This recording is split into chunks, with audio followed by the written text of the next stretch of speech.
आज हम बात करते हैं कोवेलेंट बॉन्ड के बारे में। तो देखिए, सबसे पहले ये जो नाम है कोवेलेंट या फिर कोवेलेंस, वो सबसे पहले दिया था इरविंग लैंगम्यूर नाम के साइंटिस्ट ने। 1919 में उन्होंने ये वर्ड यूज किया था, कोवेलेंट। उन्होंने ये बताया कि कुछ एटम्स है, कुछ एटम्स जो है वो क्या करते हैं, शेयरिंग करते हैं इलेक्ट्रॉन का, शेयरिंग ऑफ इलेक्ट्रॉन करते हैं। वहां से ये वर्ड आया कोवेलेंट। लेकिन यहां पर एक अमेजिंग बात यह है कि उन्होंने भी ये जो शेयरिंग की जो प्रेरणा है वो जीएन ल्यूइस से ली थी। जीएन ल्यूइस यानी कि गिलबर्ट एंड ल्यूइस, वो एक साइंटिस्ट थे। उन्होंने 1916 में एक बात बताई थी।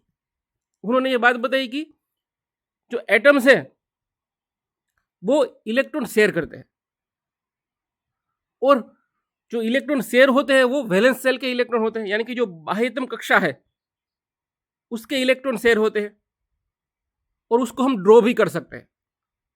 तो जीएन ल्यूइस नाम के जो साइंटिस्ट है उन्होंने बताया कि ड्रॉ कैसे करना है। देखिए, मान लीजिए हम ऑक्सीजन की बात कर रहे हैं, तो ऑक्सीजन ये रहा। अब देखिए, ऑक्सीजन की इलेक्ट्रॉनिक कॉन्फ़िगरेशन है 1s2 2s2 2p4 है। ये है हमारी के शेल और ये है हमारी एल सेल। अब आप समझ सकते हैं वैलेंस सेल कौन सी है, बाहर की कक्षा कौन सी है। देखिए, ये है हमारी बाहर की कक्षा है 2s2 2p4। आपको समझना है कि ये 2s4 ही नहीं, 2p4 ही नहीं है, दोनों ही है। एल में 2s भी आता है और 2p भी आता है। तो देखिए यहाँ पर टोटल कितने इलेक्ट्रॉन है, 2 + 4 यानी कि 6 इलेक्ट्रॉन है। तो जीएन ल्यूइस ने यह बताया कि ऑक्सीजन के आसपास हम 6 डॉट ड्रॉ करेंगे, 3 4 5 और 6। तो जीएन ल्यूइस ने ये से डॉट स्ट्रक्चर बनाए। इसको हमने क्या कहा, इसको उन्होंने कहा ल्यूइस स्ट्रक्चर्स। जीएन ल्यूइस ने ये दिए थे, समझाया था, इसलिए उसका नाम क्या रखा गया है, ल्यूइस स्ट्रक्चर रखा गया है। देखिए यहाँ पर जो डॉट्स लिखे जाएंगे वो कौन से होंगे, वैलेंस सेल के ही होंगे, यानी कि जो बाह्यतम कक्षा है उसके ही हम लिखेंगे, ड्रॉ करेंगे। अब देखिए कोवेलेंट बॉन्ड की जरूरत क्यों पड़ी, ये है हमारा साइंटिस्ट इरविन लैंगम्यूर। तो देखिए, हमें पता है कि आयोनिक बॉन्ड में क्या होता है, आयंस फॉर्म होते हैं और उनके बीच फोर्स ऑफ अट्रैक्शन होता है और बॉन्ड बनता है। लेकिन आप देखें कुछ एटम्स ऐसे हैं, कुछ मॉलिक्यूल्स ऐसे हैं, जैसे कि हाइड्रोजन हो गया, H2O2 N2 हो गया, ऑक्सीजन हो गया, नाइट्रोजन हो गया। इन सभी में देखिए कोई एटम्स नहीं बन रहा, सॉरी आयंस नहीं बन रहे। इसमें कोई आयंस आपको देखने को नहीं मिलेगा। तो इसमें कैसे स्टेबिलिटी होती है, सोचने वाली बात है। आयंस हो गए तो उसमें तो आप देख सकते हैं Na+ और Cl- के बीच अट्रैक्शन होगा, लेकिन यहां तो कोई आयंस है ही नहीं, फिर भी ये स्टेबल है। ऐसे कैसे हो सकता है? फिर पता चला कि ये शेयरिंग ऑफ इलेक्ट्रॉन से होते हैं। किससे होते हैं? शेयरिंग से। यानी कि जो जो एटम्स है वो क्या करते हैं, इलेक्ट्रॉन का शेयरिंग करते हैं। देखिए ये आप ये इमेज आप देखें कोवेलेंट बॉन्ड की, यहाँ पे 2 डॉग्स है। देखें दोनों डॉग्स के पास क्या है, एक एक हड्डी है। तो वो क्या करते हैं, दोनों एक एक हड्डी को शेयर करते हैं, शेयरिंग करते हैं। अब देख सकते हैं यहाँ पर दोनों के पास 2 हड्डी हो गई।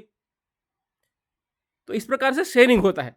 अगर हम केमिस्ट्री की लैंग्वेज में बोले तो कि कोवेलेंट बॉन्ड को किस प्रकार से हम देखते हैं। देखिए कोवेलेंट बॉन्ड की डेफिनेशन कुछ इस प्रकार है, the bond form by mutual sharing of electron. देखिए यहां पर ये वर्ड बहुत ही इंपॉर्टेंट है, म्यूचुअल शेयरिंग। ये बहुत ही इंपॉर्टेंट वर्ड है। म्यूचुअल का मतलब दोनों यहां पर शेयरिंग करेंगे, बोथ विल शेयर, दोनों यहां पर इलेक्ट्रॉन शेयर करेंगे। इसको हम क्या कहेंगे, म्यूचुअल शेयरिंग कहेंगे। So bond form by mutual sharing of electrons between combining atoms. 2 atoms combine हो रहे हैं, वो क्या करेंगे, दोनों अपने जो इलेक्ट्रॉन है वो शेयर करेंगे, दोनों शेयर करेंगे। अब देखिए यहाँ पर जो इलेक्ट्रॉन जो एटम्स कंबाइन हो रहे हैं वो सेम भी हो सकते हैं और डिफरेंट भी हो सकते हैं। देखिए यहाँ पर एक हाइड्रोजन है, यहाँ पर दूसरा हाइड्रोजन है। इस प्रकार से देखिए यहाँ पर एक हाइड्रोजन, यहाँ पर Cl भी हो सकता है। तो ये भी कोवेलेंट बॉन्डिंग ही होगी, ये भी कोवेलेंट बॉन्डिंग ही होगी। लेकिन यहाँ पर देखिए, यहाँ पर दोनों एटम सेम ही है, यहाँ पर दोनों एटम अलग अलग है। तो आसान भाषा में कहूँ तो कोवेलेंट बॉन्ड में इलेक्ट्रॉन की शेयरिंग होती है, म्यूचुअल शेयरिंग होती है, दो एटम के बीच में दो एटम की जो इलेक्ट्रॉन है उनकी शेयरिंग होती है, उससे क्या बनता है, कोवेलेंट बॉन्ड बनता है। अब देखिए दोनों एटम सेम भी हो सकते हैं और डिफरेंट भी हो सकते हैं, आपके सामने ये एग्जांपल है देखें। अब देखिए ये जो स्ट्रक्चर्स है मैं यहां पे बात कर रहा हूं, जो हमने अभी स्ट्रक्चर ड्रॉ किए वो ल्यूविस एसिड, सॉरी इसको ल्यूविस स्ट्रक्चर भी कहा जाता है। क्या कहा जाता है, ल्यूविस स्ट्रक्चर। जैसा कि अभी हमने बताया कि जीएन ल्यूविस ने यह बताया था कि एटम जो शेयर करते हैं इलेक्ट्रॉन्स, उनको डॉट के फॉर्म में ऊपर लिख सकते हैं। तो ये जो डॉट के फॉर्म में जो हमने लिखे थे, देखिए हमने अभी लिखा था ऑक्सीजन के पास 6 वैलेंस इलेक्ट्रॉन होते हैं, तो देखिए ये 6 इलेक्ट्रॉन हमने ऐसे लिख दिए। तो ऐसा जो स्ट्रक्चर है उसको हम क्या कहेंगे, उसको हम कहेंगे ल्यूविस स्ट्रक्चर्स। ल्यूविस स्ट्रक्चर्स कहा जाएगा इनको। अब देखिए हाइड्रोजन में शेयरिंग किस प्रकार से होती है वो देखिए ये हाइड्रोजन, दो हाइड्रोजन एटम, देखिए एनिमेशन में आप देख सकते हैं दोनों हाइड्रोजन एटम्स है, दोनों हाइड्रोजन एटम के पास एक एक इलेक्ट्रॉन है। अब शेयरिंग में क्या होता है, दोनों क्या करते हैं, एक इलेक्ट्रॉन को शेयर करते हैं। आप देख सकते हैं यहाँ पर शेयरिंग होता। अगर मैं हाथ से ड्रॉ करके दिखाऊं, देखे तो ये हाइड्रोजन है, मान लीजिए इसके पास एक इलेक्ट्रॉन है, ये दूसरा हाइड्रोजन है, इसके पास भी एक इलेक्ट्रॉन है। तो शेयरिंग में क्या होगा, दोनों जो इलेक्ट्रॉन है वो आपस में शेयर कर लेंगे। यहाँ पर बीच में मैं 2 इलेक्ट्रॉन ड्रॉ कर रहा हूँ, तो इस प्रकार से शेयरिंग होता है। देखिए आप यहाँ इस डायग्राम को आप देखें, समझ में आ जाएगा आपको। और आपको एक बात समझनी है कि एक बॉन्ड जो है वो 2 इलेक्ट्रॉन से बनता है, और दोनों इलेक्ट्रॉन की स्पिन कैसी होगी, अपोजिट स्पिन होगी, यानी कि एक अपवर्ड और एक डाउनवर्ड। 2 इलेक्ट्रॉन से ही एक बॉन्ड बनता है। आगे बढ़ते हैं, देखिए कुछ एग्जांपल्स हैं वो हम देखते हैं कोवेलेंट बॉन्ड के। देखिए ये एग्जांपल तो हमने देखा हाइड्रोजन बॉन्ड का। देखिए ये हाइड्रोजन एटम है, यहाँ उसके पास एक इलेक्ट्रॉन है, दूसरा हाइड्रोजन एटम है उसके पास भी एक इलेक्ट्रॉन है। हमें पता है हाइड्रोजन की इलेक्ट्रॉनिक कन्फिग्रेशन होती है 1s1, तो उसके पास एक ही इलेक्ट्रॉन है। अब यहाँ पर देखिए आप दोनों ने क्या किया है, इलेक्ट्रॉन को शेयर किया है। देखिए ये वाला इलेक्ट्रॉन पहले वाले का है, इसको मैं 1 नंबर कहता हूँ, इसको 2 कहता हूँ। देखिए दोनों ने शेयर इलेक्ट्रॉन किया है, इससे क्या हुआ है, शेयरिंग हुआ है, और इसको हम क्या कहेंगे, कोवेलेंट बॉन्ड कहेंगे। देखिए क्लोरीन में भी देखिए, क्लोरीन का इलेक्ट्रॉनिक कन्फिग्रेशन किस प्रकार है, आप क्लोरीन का है नियोन 3s2 3p5, यानी कि 2+5 टोटल 7 इलेक्ट्रॉन है वैलेंस सेल में। देखिए क्लोरीन में यहाँ पर देखता हूँ, इसको मैं 1 नंबर, इसको मैं कहता हूँ 2 नंबर क्लोरीन। तो देखिए 1 2 3 4 5 6 और 7 इलेक्ट्रॉन है। यहाँ पर भी देखिए 1 2 3 4 5 6 और 7, यहाँ पर भी 7 इलेक्ट्रॉन है। अब देखिए 8 इलेक्ट्रॉन करने के लिए क्या करेंगे, दोनों एक एक इलेक्ट्रॉन शेयर करेंगे, तब क्या हो जाएगा, 8 इलेक्ट्रॉन हो जाएगा, ऑक्टेट कंप्लीट हो जाएगा। अगर आपने मेरा ऑक्टेट वाला वीडियो नहीं देखा तो आप वो देख सकते हैं, आयोनिक बॉन्ड वाला वीडियो, उसमें मैंने ऑक्टेट के बारे में पूरा समझाया है। तो अल्टीमेट सभी का एम क्या होता है, सभी का एम ये होता है कि 8 इलेक्ट्रॉन हो जाए उनके पास, वैलेंस सेल में कितने इलेक्ट्रॉन हो जाए, 8 इलेक्ट्रॉन हो जाए। तो देखिए दोनों अगर एक एक इलेक्ट्रॉन शेयर करते हैं, देखिए ये रहा शेयरिंग का इलेक्ट्रॉन। अब देखिए ये 1 ये 2 ये 3 ये 4 5 6 7 और 8 हो गए 8। इस क्लोरीन के भी 8 हो गए, इसके 2 3 4 5 6 7 और 8, दोनों के कितने हो गए, 8 हो गए।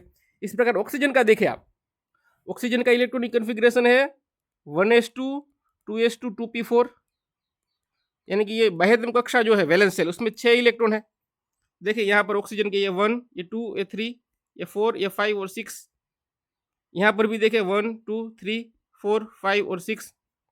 अब 8 करने के लिए क्या चाहिए, दोनों 2 इलेक्ट्रॉन शेयर करें तब 8 हो जाएगा। तो देखिए यहाँ पर दोनों ने 2 इलेक्ट्रॉन शेयर किए हैं, आप देख सकते हैं टोटल 4 इलेक्ट्रॉन है बीच में।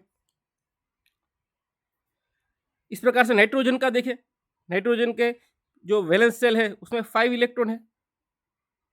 तो देखिए ये 1 2 3 4 और 5, तो 8 करने के लिए क्या करना चाहिए, दोनों अगर 3 इलेक्ट्रॉन शेयर करें,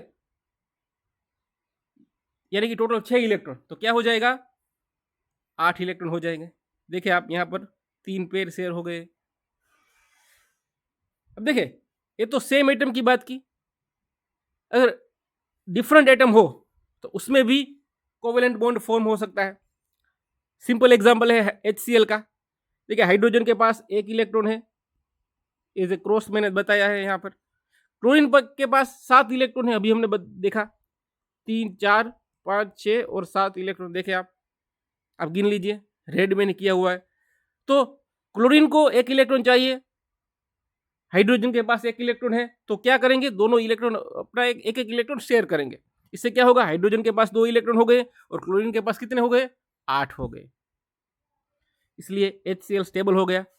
इसी प्रकार H2O देखें, ऑक्सीजन के पास हमें पता है 6 इलेक्ट्रॉन है। देखिए 6 इलेक्ट्रॉन डॉट के फॉर्म में मैंने दर्शाए है, 6 इलेक्ट्रॉन।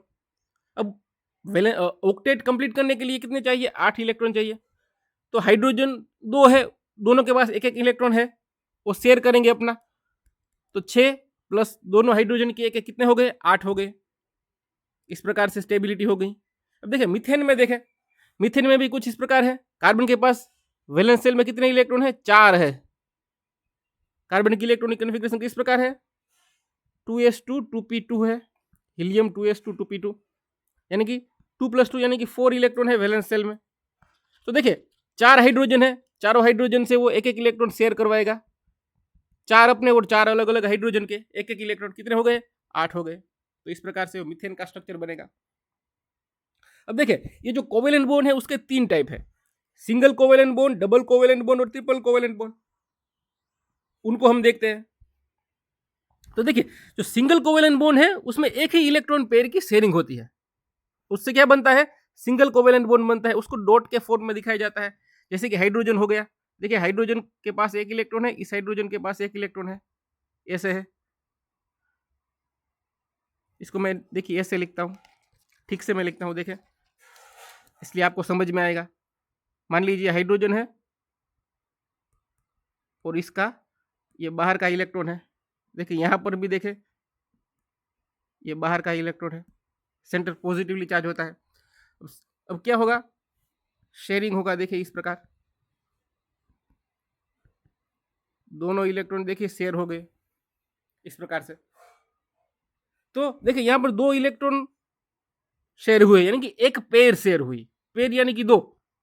तो इससे क्या बॉन्ड बनेगा, सिंगल बॉन्ड बनेगा। इसलिए इसको H बॉन्ड H लिखा जाएगा। इसलिए जो सिंगल बॉन्ड होगा, सिंगल कोवेलेंट बॉन्ड होगा, उसको एक डैश के फॉर्म में लिखा जाता है। देखिए यहाँ पर एक डैश ही मैंने बताया है।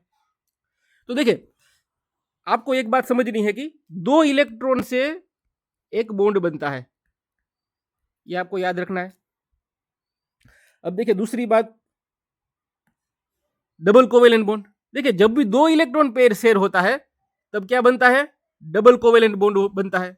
ऑक्सीजन के केस में हमने देखा, देखिए ऑक्सीजन का जो मॉलिक्यूल है, देखिए मैं यहाँ पे लिखता हूँ, इसके पास 6 वैलेंस शेल के इलेक्ट्रॉन है। इस ऑक्सीजन के पास देखिए 6 वैलेंस शेल इलेक्ट्रॉन है। अब क्या करेंगे, दोनों 2 इलेक्ट्रॉन शेयर करेंगे। इस प्रकार से होगा, देखिए 1 2 दोनों ने क्या किया, 2 इलेक्ट्रॉन शेयर किया। देखिए आप दोनों ने 2 इलेक्ट्रॉन शेयर किया। अब देखिए 8 इलेक्ट्रॉन हो गया, ये 4 और ये 4, दोनों के 8 इलेक्ट्रॉन हो गए। तो यहाँ पर 2 इलेक्ट्रॉन शेयर किए हैं, 2 इलेक्ट्रॉन से 2 इलेक्ट्रॉन पेयर शेयर किए हैं। 2 इलेक्ट्रॉन से एक बॉन्ड, यहाँ से इससे 4 इलेक्ट्रॉन है, इसलिए 2 पेयर शेयर हुई है, इसलिए डबल बॉन्ड इसे कहा जाएगा। यानी कि जब 2 पेयर के इलेक्ट्रॉन, टोटल 4 इलेक्ट्रॉन, पेयर 2 के, एक पेयर में 2 इलेक्ट्रॉन होते हैं, 2 पेयर शेयर करेंगे यानी कि 4 इलेक्ट्रॉन शेयर करेंगे, तब उसको क्या कहा जाएगा, डबल कोवेलेंट बॉन्ड कहा जाएगा। उस प्रकार से ट्रिपल कोवेलेंट बॉन्ड में क्या होगा, 3 इलेक्ट्रॉन पेयर शेयर किए जाएंगे। उसका एग्जांपल नाइट्रोजन का आपको पता ही है, नाइट्रोजन में 5 इलेक्ट्रॉन होते हैं वैलेंस शेल में। अब उनको 8 करने के लिए क्या करना पड़ेगा, 3 इलेक्ट्रॉन शेयर करने पड़ेंगे। देखिए मैं शेयर करता हूँ 3 पेयर, देखिए हो गया, आप देख सकते हैं। अब देखिए इन्होंने 3 पेयर शेयर किए हैं, ये रहे 3 पेयर, टोटल 6 इलेक्ट्रॉन है। एक पेयर से एक बॉन्ड, दूसरी पेयर से दूसरा बॉन्ड, तीसरी पेयर से तीसरा बॉन्ड। यानी कि अगर टोटल 6 इलेक्ट्रॉन हो और 3 पेयर हो तो कितना बॉन्ड बनता है, ट्रिपल बॉन्ड बनता है। इसको हम कहेंगे triple conjugated triple covalent bond कहा जाएगा उसको। देखिए ऑक्सीजन का एग्जांपल आपके सामने ही है, ठीक से देखिए आप यहाँ पर देखिए 2 पेयर शेयर हो रही है। ये जो आपको येलो में दिखाई दे रही है, मैं इसको यहाँ पर ऐसे कर रहा हूँ, देखिए 2 पेयर शेयर हो रही है। टोटल 4 इलेक्ट्रॉन है, 2 पेयर है, इसलिए डबल बॉन्ड। नाइट्रोजन में देखिए 3 पेयर है, 1 2 और 3, इसलिए ट्रिपल बॉन्ड। आपको एक चीज याद रखनी है कि एक बॉन्ड का मतलब 2 इलेक्ट्रॉन। ऐसे कई डायटोमिक मॉलिक्यूल्स है, देखिए हाइड्रोजन हो गया, ऑक्सीजन हो गया, नाइट्रोजन हो गया, फ्लोरीन, क्लोरीन, ब्रोमीन और आयोडीन, इन सभी में आपको कोवेलेंट बॉन्ड देखने को मिलेगा। इसको क्या कहेंगे? डायटोमिक मॉलिक्यूल्स कहेंगे। अब देखें, तो ये था कोवेलेंट बॉन्ड। इसी का दूसरा टाइप है कोऑर्डिनेट कोवेलेंट बॉन्ड। कुछ लोग इसको कोवेलेंट बॉन्ड भी कहते हैं, कुछ लोगों ने इसको अलग टर्मिनोलॉजी, अलग बॉन्ड ही दे दिया, लेकिन दोनों में चीज एक चीज सेम ही है, शेयरिंग होती है। अब देखिए कोवेलेंट बॉन्ड में क्या डिफरेंट है। कोवेलेंट बॉन्ड में दोनों जो एटम है वो इलेक्ट्रॉन शेयर नहीं करते, सिर्फ एक ही शेयर करता है। तो इसकी डेफिनेशन कुछ इस प्रकार है, देखिए अ covalent bond in which the pair of electron comes from only one atom. यहां पे एक एटम ही क्या करता है? इलेक्ट्रॉन पेयर का शेयरिंग करता है, तो उसको हम क्या कहेंगे? Coordinate covalent bond. अब देखिए आसान भाषा में कहूं तो हाइड्रोजन का एग्जांपल लेता हूं मैं। देखिए कोवेलेंट बॉन्ड में हाइड्रोजन के पास एक एक इलेक्ट्रॉन था, तो वो क्या करते थे? अपने दोनों इलेक्ट्रॉन शेयरिंग करते थे इस प्रकार से, और बॉन्ड बनता था। लेकिन कोवेलेंट बॉन्ड में क्या कहते हैं? कोवेलेंट बॉन्ड दोनों शेयर नहीं करेंगे, कोई एक एटम ही शेयर करेगा। इसका एग्जांपल हम देखते हैं। इसलिए इस प्रकार से हम इसको शेयरिंग तो नहीं कह सकते, लेकिन शेयरिंग जैसा कुछ है। अब देखिए here both atoms do not share electrons. Sharing में तो म्यूचुअल शेयरिंग होनी चाहिए, लेकिन यहां पर ऐसा नहीं होता, दोनों एटम शेयर नहीं करते। इसका एग्जांपल देखें, ये है हमारा एमोनिया NH3, और हमें पता है नाइट्रोजन के पास एक लोन पेयर ऑफ इलेक्ट्रॉन होता है, एक पेयर होती है, यानी कि 2 इलेक्ट्रॉन होते हैं। अब देखिए वो क्या करते हैं? H+ को अपने दोनों इलेक्ट्रॉन दे देते हैं। देखिए ये दे दिए H+ को इलेक्ट्रॉन, H+ पॉजिटिवली चार्ज है, तो इसको इलेक्ट्रॉन चाहिए न्यूट्रल होने के लिए। देखिए चार्ज स्पीसीज को स्टेबल नहीं होती, तो ये अपना प्लस चार्ज रिमूव करना चाहता है, तो क्या करेगा? इलेक्ट्रॉन चाहिए इसको, तो कहां से मिलेगा? इस नाइट्रोजन से मिलेगा इलेक्ट्रॉन। देखिए तो इस प्रकार से बॉन्ड बन जाएगा, तो इस बॉन्ड को कोऑर्डिनेट कोवेलेंट बॉन्ड कहा जाता है, उसको एरो के फॉर्म में लिखा जाता है। देखिए कोवेलेंट बॉन्ड को हमने अभी देखा कि डैश के फॉर्म में लिखा जाता है, ये रहा कोवेलेंट बॉन्ड, ये रहा कोवेलेंट बॉन्ड। और कोऑर्डिनेट कोवेलेंट बॉन्ड को एरो के फॉर्म में लिखा जाता है, ये रहा एरो। तो इस प्रकार से देखें नाइट्रोजन इलेक्ट्रॉन हाइड्रोजन को दे रहा है, तो इसलिए एरो नाइट्रोजन से लेके किस पे होगा? हाइड्रोजन पे होगा, यानी कि एरो का जो ये पॉइंट है वो हाइड्रोजन पे होना चाहिए। तो इस प्रकार की बॉन्डिंग को हम क्या कहेंगे? कोऑर्डिनेट कोवेलेंट बॉन्ड कहा जाएगा इसको। ये कोवेलेंट बॉन्ड से थोड़ा डिफरेंट है। तो आज के लिए इतना ही, आगे दूसरा